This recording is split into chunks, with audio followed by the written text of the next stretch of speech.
welcome to Visual Radio, Music Alive North Shore, a combo show.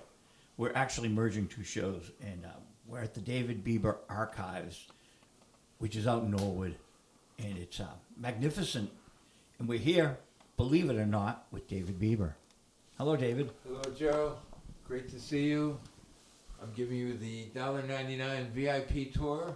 I'm waiving the fee, so you don't owe me $1.99. It's free to come in. It's $5,000 to leave. I guess we're staying here tonight. A lot of work to do here. Residency. There's so much to talk about. If you walk into the archives, I thought I had a lot of record albums. You've got about 40 times the amount I have. Maybe 100 times the amount. Well, It's ridiculous. the guesstimate is about 175,000 albums. But, you know, the beauty of being out here at the Norwood Space Center is that I've got about 10,000 square feet to fill. And it's very important that you understand, and your viewers understand, that it's not just music, it's not just media, it's not just pop culture. There are probably 40, 50 categories of collectibles that, by my definition, are content that deserves to be saved, whether it's political, or religion, or sports, or t-shirts, matchbooks, koozies, frisbees, food packaging and design, everything under the sun. I can kind of make a case and connect the dots to not only the culture, but the real world, and why everything interlocks and why everything is consequential. With the passage of time, everything becomes a collectible. My lawyer tells me never talk religion, so let's talk religion. I'm busy getting rid of Tennessee Ernie Ford, Anita Bryant, Jerry Falwell, all sorts of records that drive me crazy. What do you collect about religion? I collect all of those aforementioned albums. I have a significant gospel section. I have a significant Hebrew section. I collect all those wonderful little pamphlets.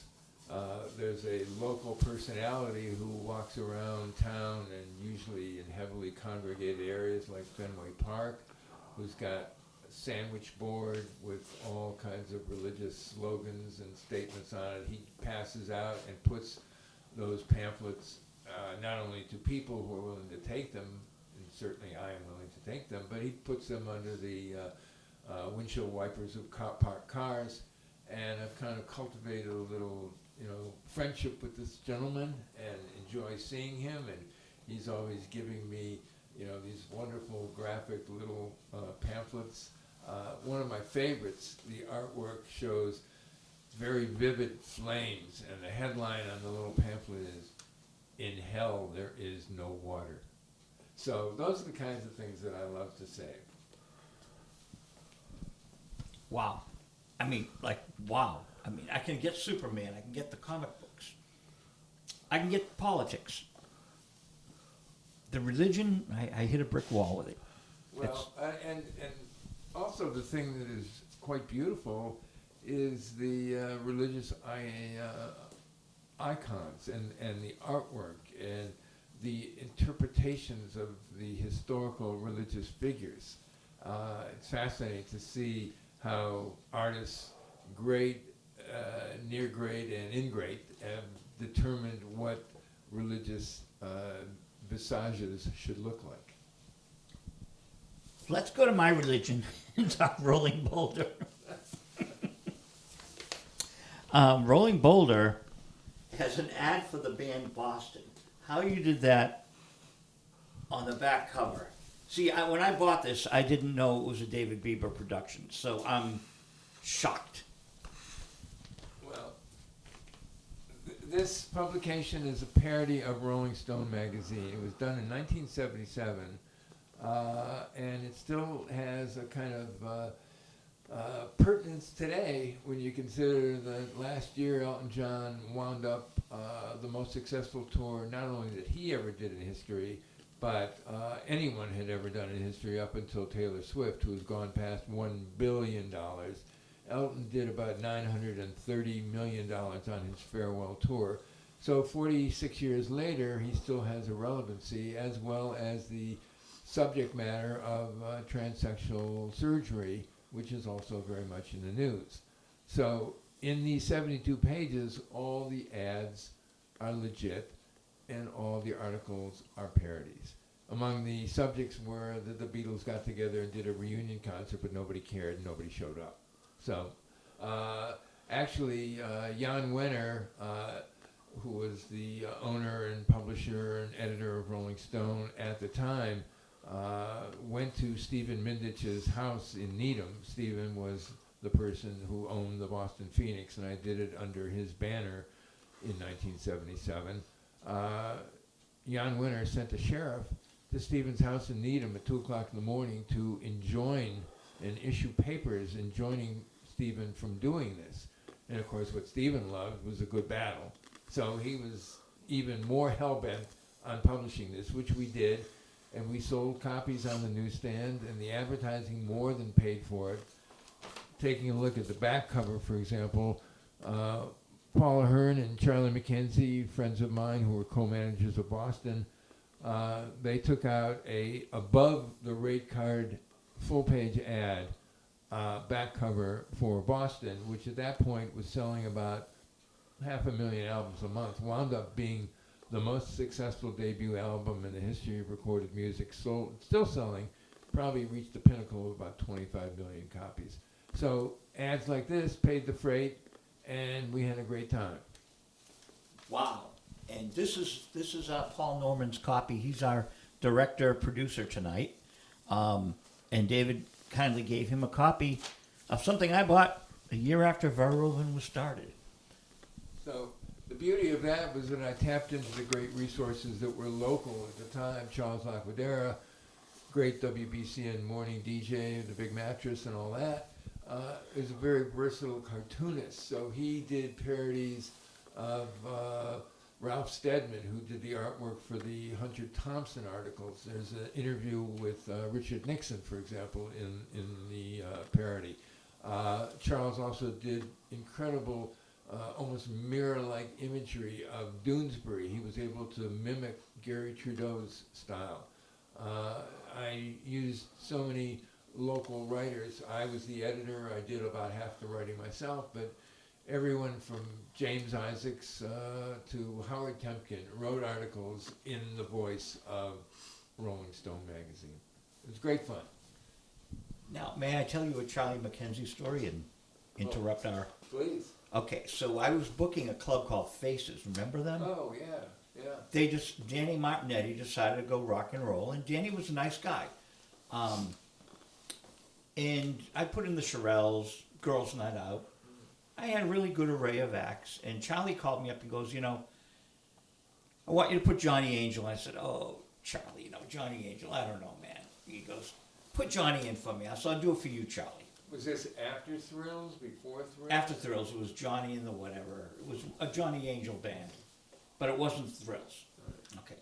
So Johnny's up on stage singing Mother Blanker, over and over again.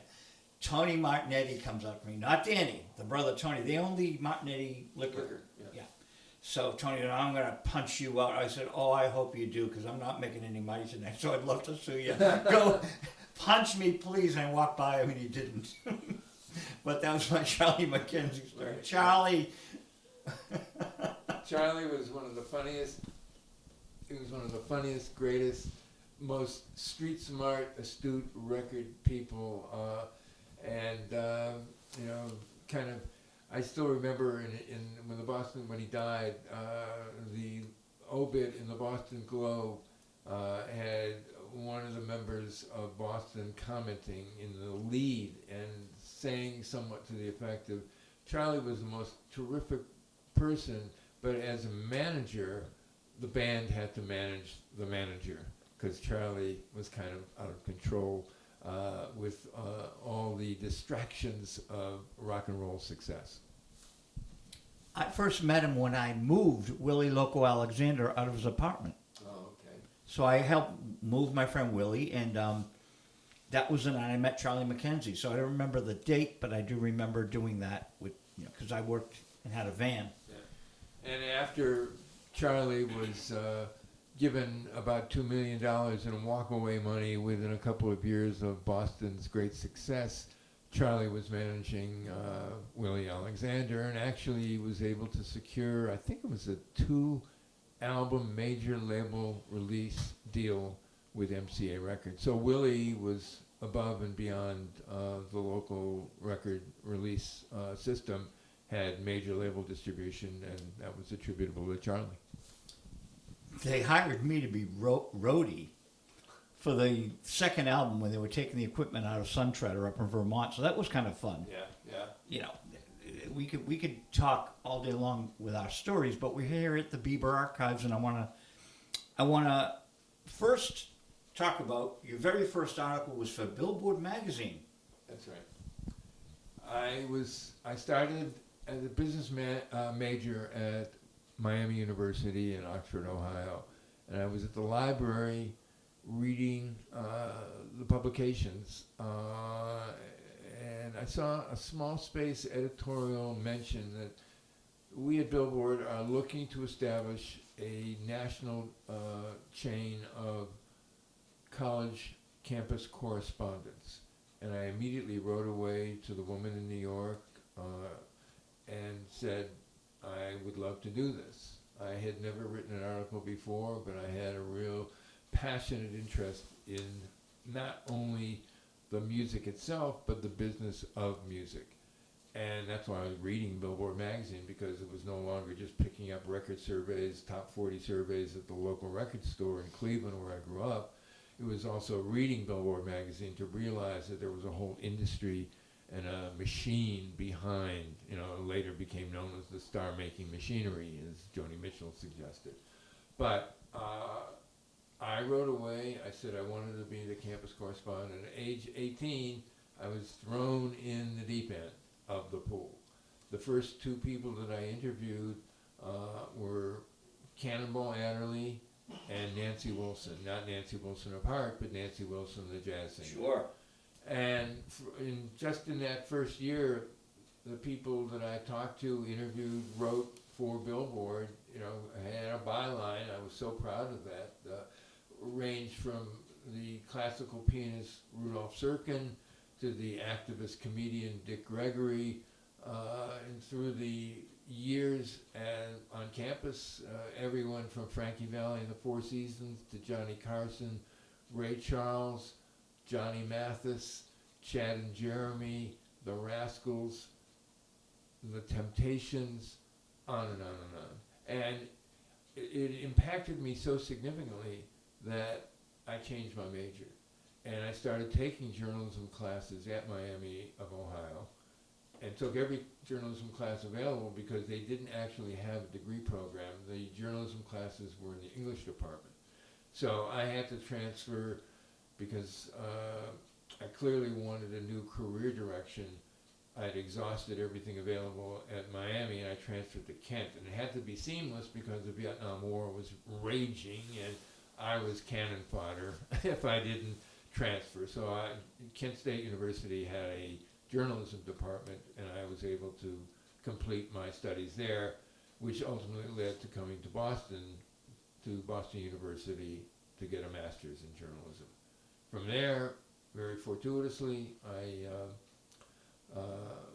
wrote a thesis, 160 pages, on the underground media, whether it was underground newspapers, films, magazines, radio stations, how they impacted traditional above-ground media. And Clark Smith, who had just become the assistant general manager at WBUR, read my thesis and hired me to be the music director. And I was off to the races, because I thought I was going to have to leave Boston because it was a relatively small city with too many talented people. I was thinking I'm going to have to go to New York, I'm going to have to go to Los Angeles. I wound up staying in Boston because this opportunity arose. Of course, within a year, and during that year, that was just a phenomenal year, interviewing everyone from B.B. King to David Bowie, before Bowie really broke on the scene. He was still actually recording for Mercury Records at that point. He hadn't even begun with RCA, and he couldn't even tour America as a performer. He could only tour as, talking about his career as a promotional junket. He didn't have the working papers to perform live. He spent about 2 hours up at WBUR. The sad thing about that, of course, was that BUR was so impoverished that we didn't even have a blank reel of tape. So we couldn't record that wonderful pre-stardom interview with Bowie. But, if you believe the fact that all those radio waves are vibrating out there in the celestial universe, someday it's going to be retrieved. The same way that all the video has come out of the woodwork, the last 20 years of YouTube existing. So my hopes are still out there that Bowie conversation will somehow be retrieved. But within a year, John Silver decided he wanted to control the reins of WBUR, took a staff of 32, reduced it to 3. I was out the door. So fortunately, through the relationships that I had as music director there at WBUR, I was able to get some of the local promotion people to endorse me to a company and a guy named Danny Lippman who ran music promotions. And one of Danny's clients, in addition to doing all the advertising for Warner Electro Atlantic and New England Music City and Cheap Thrills and the Orson Welles Cinema Complex, various other enterprises, and I was doing all the copywriting and the ad placement and design of the ads. In addition to that phase of Danny's business, that was where I first met the Modern Lovers. Danny was managing Jonathan Richman, David Robinson, Jerry Harrison, Ernie Brooks. They were basically unsigned at that point. It was a year plus that they went out to California to do the demos with John Cale, demos with Kim Fowley. They were tentatively going to be signed by either Warner Brothers or A&M. The two labels kind of combined their forces for the economies of scale, and kind of unheard of that they both contributed to making the demos. But ultimately that recording didn't come out until later in the 70s on Berserkling Records. But, it gave me the opportunity to, kind of entrench myself even further into the local Boston music scene. And then for several years thereafter, mid to late 70s, I was doing freelance independent work for radio stations like WEI-FM, WCOZ. My friends and the relationships that I had were at WBCN, but unfortunately BCN didn't have a budget to pay for things that I wanted to do for them, so I was working for the competition even though my heart was across the street. So my moment at BCN finally arrived in 1978 when Charles Laquadera and Tommy Hadges petitioned Clee Dobra, who was the general manager, to encourage T. Mitchell Hastings, the owner of the station, to hire me as creative services director, which meant I was in charge of all the advertising, all the promotions, all the externalization of the station, and that went on for the ensuing 16 years. Pretty amazing, David. I have two questions, but before I ask them, when Mark Bolan came to America and opened for the Doobie Brothers, they opened for him at the Orpheum, and I was there and I taped the shows. But they were on BCN the night before, and BCN didn't tape it, but I did. So maybe you taped me with Bowie. Well, I didn't, but I'm saying that some mad fans are out there that are hip to Bowie and hip to Mark Bolan, because Mark Bolan was nothing in America, really. And so I gave it to one of my artists on Verlven, who sent it to England, and it got bootlegged. Really? So the BCN tape is bootlegged, and now it's up all over YouTube. That's great. So I can send you copies of it. Oh. But what I'm saying is, the Cosmos, that's cool, but I think probably there are hip fans that taped it. Well, the Bowie thing. Hopefully they're your hip fans who are watching, who will fulfill that dream of mine to fill in the blank. I may have 2 million artifacts here at the archives, but I'm missing one. That's the Bowie interview. Well, when I managed Spirit in '94, BOS was behind the broadcast of Randy California in studio, and I was busy renting a guitar of him, driving him around, taping the concert. We did 2,000 people. It was a BOS thing, and they never gave me the tape. I don't think they can find it, but I'm sure Spirit fans, it's got to be out there. 1994 Spirit. So it's funny how these things are. There are people listening that really like these artists. Yeah. So my two questions to you: where were you born, and where did you grow up? And did I see a picture of you in the Velvet Underground in Billboard? I was actually born in Montgomery, Alabama. Oh. My father was a dentist, and he was in the Army at the time, and that's where he was located, and my mother was with him. So that's where I was born, even though the family was from Cleveland. And so shortly after I was born, they returned to Cleveland. That's where I grew up. And in fact, that may be one of the points of origin of what I remember the early stages of collecting, because when I was maybe 4 years old, the family took a trip back to Montgomery. It was a road trip from Cleveland to Montgomery to visit friends of my parents.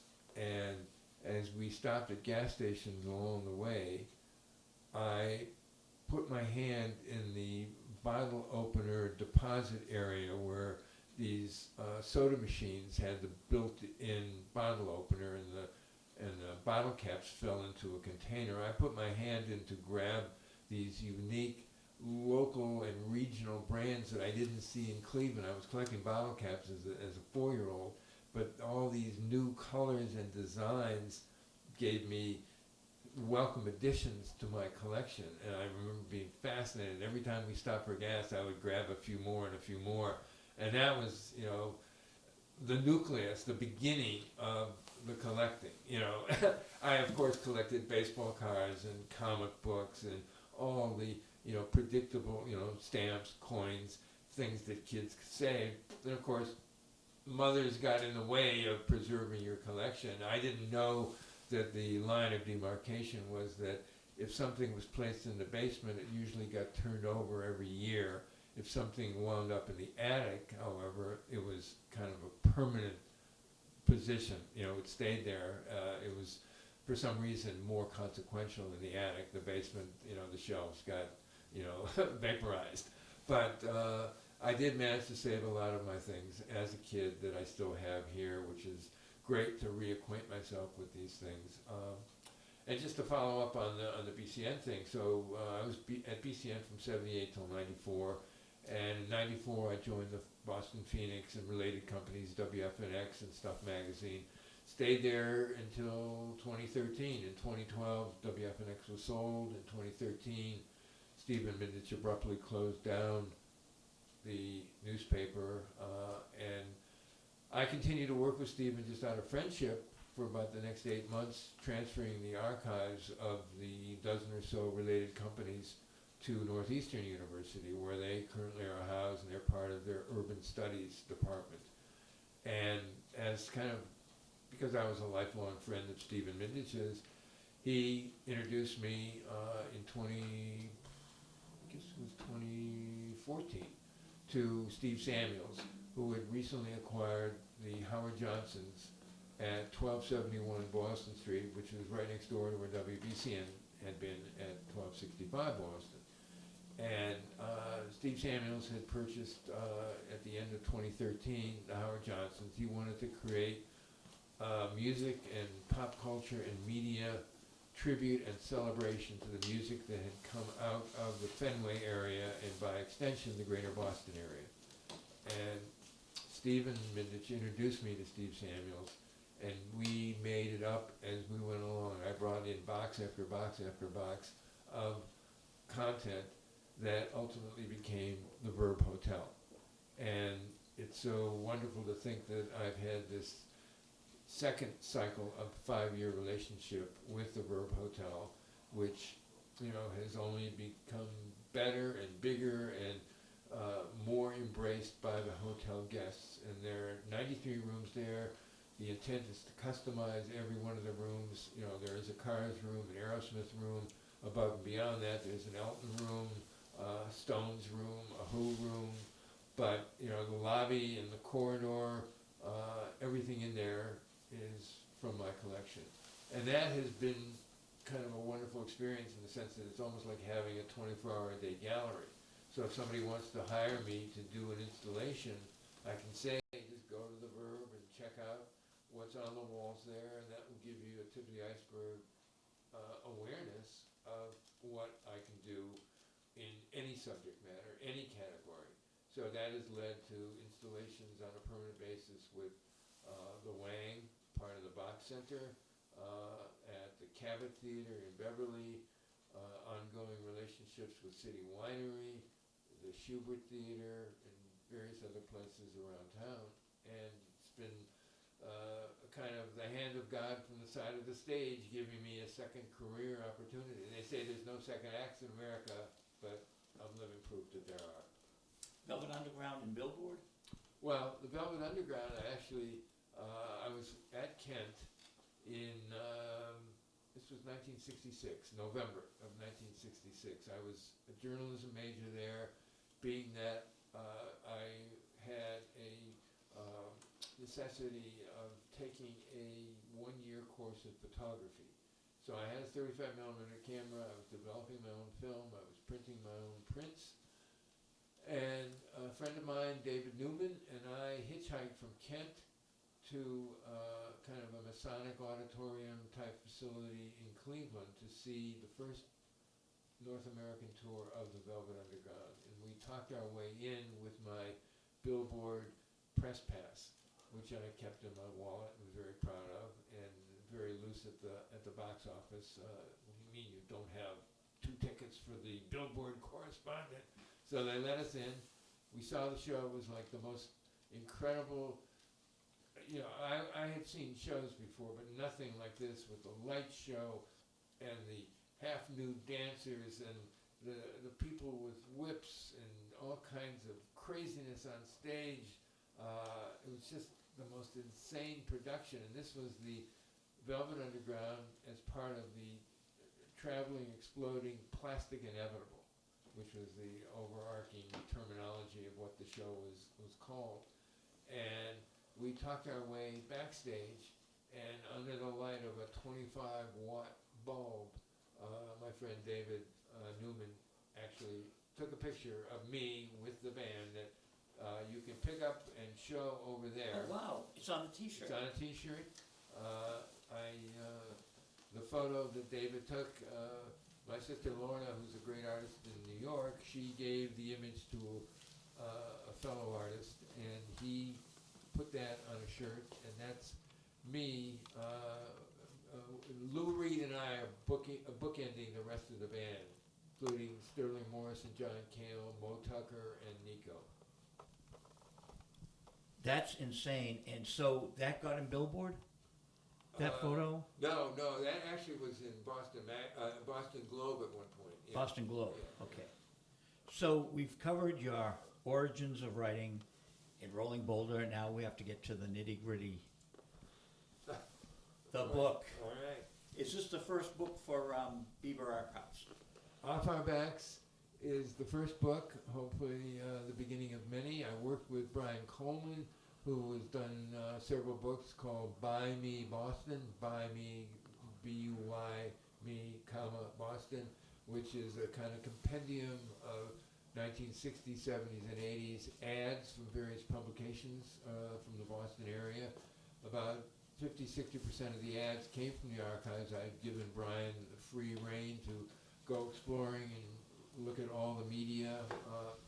And I also did this in conjunction with Lance Salemo, who's a great designer and artist.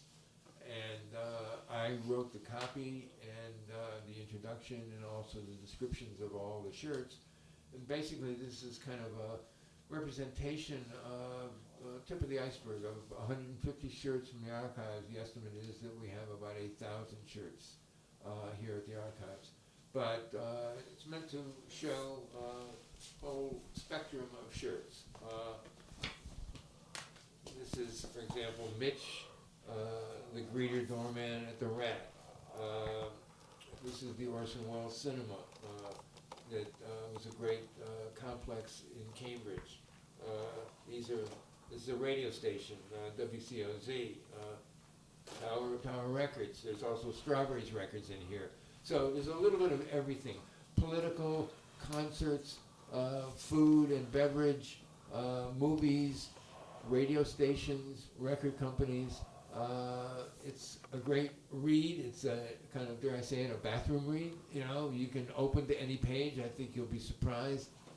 You can maybe show off some of the things there. But it's almost like a calling card. If somebody is curious about what the archives is all about, this is something to give a prospective client. It's for sale at offourbacksbook.com, and it's a fun read, and I've had terrific feedback about it. So is it your first book It's the first book, yeah. that you've ever written? Other than my master's thesis, which was, people have encouraged me to actually put that out in book form too. It's about 160 pages, and it's all about the underground media impacting the traditional media. But this has come to fruition, and it was a wonderful experience. So we were talking, you were on the very first Velvet Underground tour, and we have a mutual friend in New York, Norton Records, Miriam Linna. Do you and Miriam know about Jonathan Richman's 8mm footage of the Velvet Underground? I don't. He took a lot of footage, Well, okay. and it was at his parents' house. This is back in the 70s, he told me. So that would be really nice to have. It was the Tea Party, of course. Yeah, right. And he would hang out there, and Bob Soma was on my TV show, and we talked about it and how they would have parties afterwards, Yeah. and Jonathan was there. Well, it's interesting that you mentioned Robert Soma, who was somebody that I wrote for. He was the editor of Fusion magazine, which for a time was the East Coast counterpart to Rolling Stone magazine. And Barry Glovsky was the publisher, and I think probably the owner of Fusion magazine.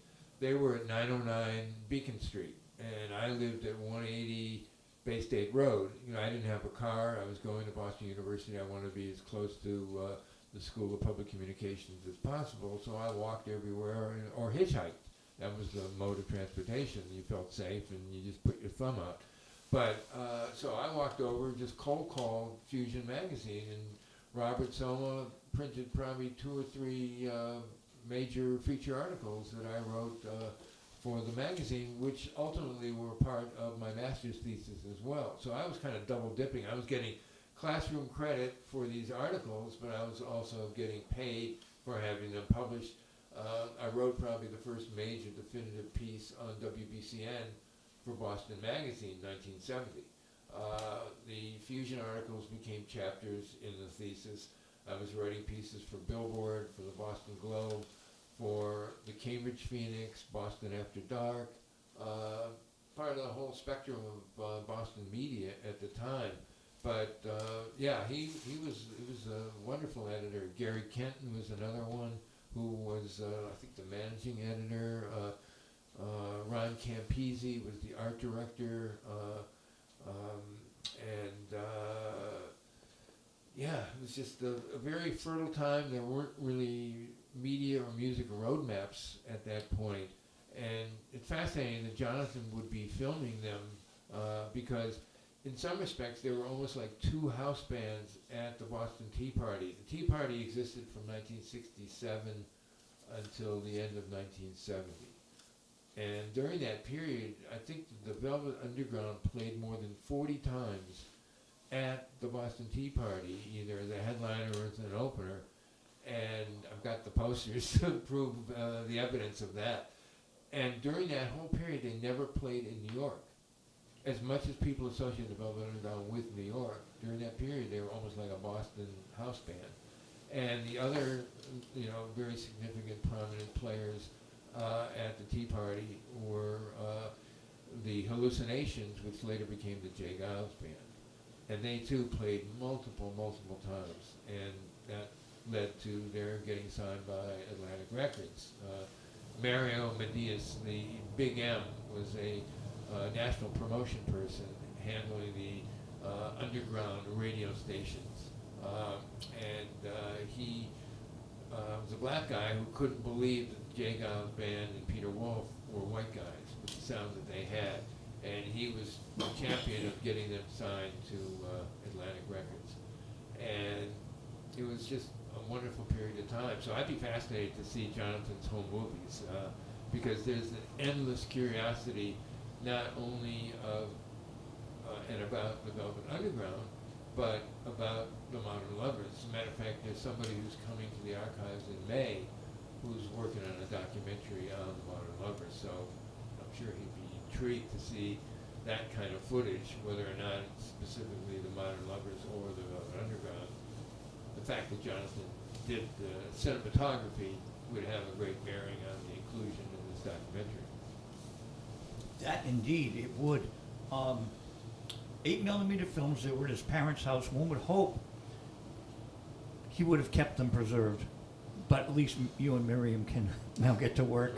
Right, yeah. I would like to invite you and Barry Glovsky on the same show.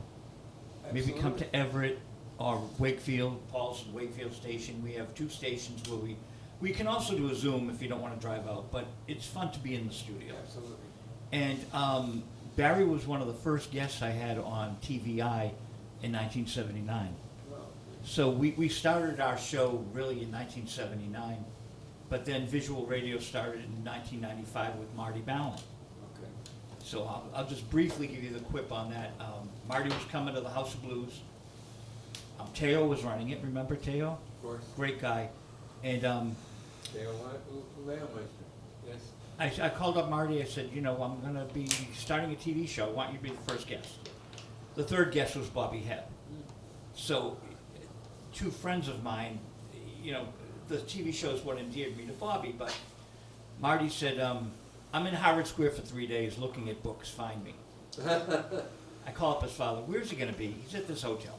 So we get to the House of Blues, and Teo said, look, I really feel bad, but the House of Blues copyrights everything, and you can't tape in here. But can I come to the hotel? I said, sure, Teo. So he came to the hotel, and on the DVD that you have, Live in the Esplanade, well, in '95, we have this great interview with Marty. He's fascinating. He tells us stuff. So it's what you do is so important to all of us because we love these people and these things, and you collect them. Yeah.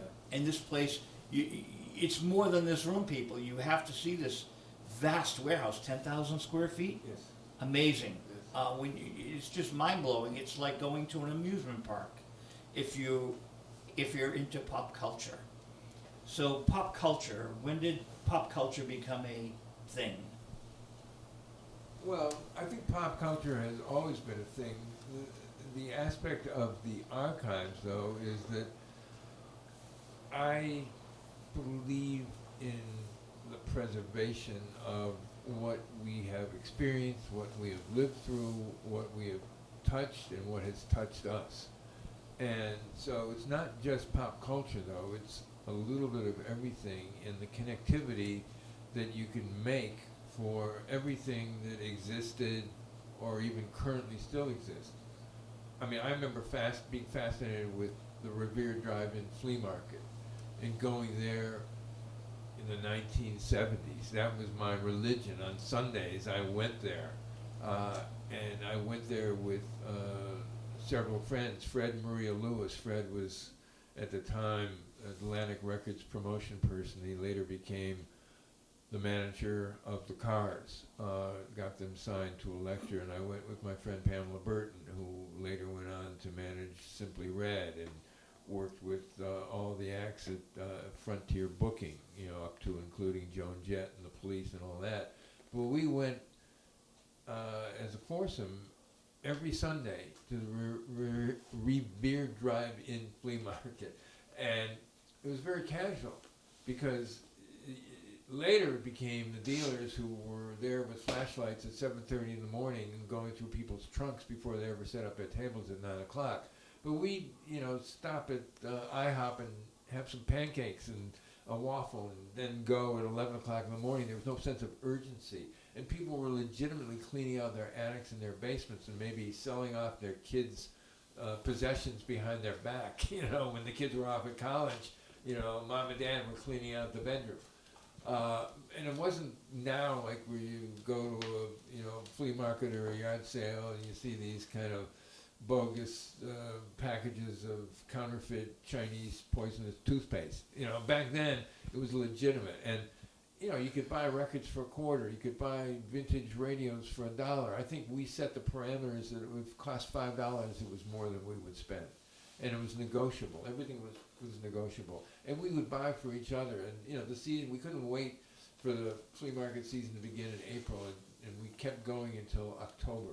And we would buy for each other. So at the end of the day, 4 or 5 o'clock in the afternoon, we'd go back to Pamela's place in Cambridge, and it was like we would have, those Sundays. It was like every Sunday was Christmas. We would buy for each other, and if you didn't get 5 bags of things every Sunday, it was a disappointing day. But you never were disappointed because you got 5 or 7 or 9 bags.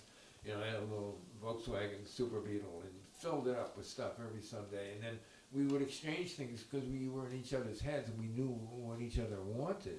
So that was, and through the year, I remember meeting Carl Barks, the creator of Uncle Scrooge, the great artist who had Donald Duck and the 3 nephews on all kinds of wonderful adventures in Walt Disney comics and stories that I grew up with as a kid. He was making an appearance at maybe it was the